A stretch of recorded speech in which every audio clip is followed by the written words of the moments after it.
एक युवती बगीचे में बहुत गुस्से में बैठी थी। पास ही एक बुजुर्ग बैठे थे। उन्होंने उस परेशान युवती से पूछा, क्या हुआ बेटी, क्यों इतना परेशान हो? युवती ने गुस्से में अपने पति की गलतियों के बारे में बताया। बुजुर्ग ने मंद मंद मुस्कुराते हुए युवती से पूछा, बेटी क्या तुम बता सकती हो तुम्हारे घर का नौकर कौन है? युवती ने हैरानी से पूछा, क्या मतलब? बुजुर्ग ने कहा, तुम्हारे घर की सारी जरूरतों का ध्यान रखकर उनको पूरा कौन करता है? युवती, मेरे पति। बुजुर्ग ने पूछा, तुम्हारे खाने पीने की और पहनने ओढ़ने की जरूरतों को कौन पूरा करता है? युवती, मेरे पति। बुजुर्ग, तुम्हें और बच्चों को किसी बात की कमी ना हो और तुम सबका भविष्य सुरक्षित रहे, इसके लिए हमेशा चिंतित कौन रहता है? युवती, मेरे पति। बुजुर्ग ने फिर पूछा, सुबह से शाम तक कुछ रुपयों के लिए बाहर वालों की और अपने अधिकारियों की खरी खोटी हमेशा कौन सुनता है? युवती, मेरे पति। बुजुर्ग, परेशानी रकम में न साथ देता है। युवती, मेरे पति। बुजुर्ग, तुम लोगों के अच्छे जीवन और रहन सहन के लिए दूर दराज जाकर सारे सगे संबंधियों को यहाँ तक कि अपने माँ बाप को भी छोड़कर जंगलों में भी नौकरी करने को कौन तैयार होता है? युवती, मेरे पति।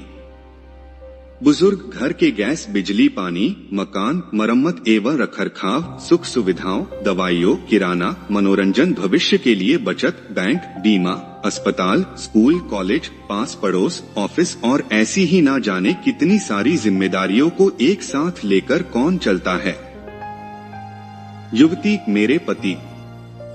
बुजुर्ग, बीमारी में तुम्हारा ध्यान और सेवा कौन करता है? युवती, मेरे पति। बुजुर्ग बोले, एक बात बताओ, तुम्हारे पति इतना काम र सबका ध्यान रखते हैं, क्या कभी उसने तुमसे इस बात के पैसे लिए? युवती, कभी नहीं। इस बात पर बुजुर्ग बोले कि पति की एक कमी तुम्हें नजर आ गई, मगर उसकी इतनी सारी खूबियां तुम्हें कभी नजर नहीं आई। मानो न मानो, जब तुम दुखी हो तो वो तुम्हें कभी अकेला नहीं छोड़ेगा। वो अपने दुख अपने ही मन में रखता है, लेकिन तुम्हें नहीं बताता ताकि तुम दुखी ना हो।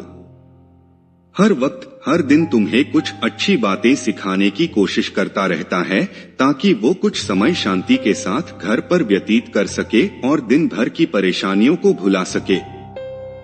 हर छोटी छोटी बात पर तुमसे झगड़ा तो कर सकता है, तुम्हें दो बातें बोल भी लेगा, परंतु किसी और को तुम्हारे लिए कभी कुछ नहीं बोलने देगा। तुम्हें आर्थिक मजबूती देगा और तुम्हारा भविष्य भी सुरक्षित करेगा। कुछ भी अच्छा ना हो फिर भी तुम्हें यही कहेगा, चिंता मत करो, सब ठीक हो जाएगा।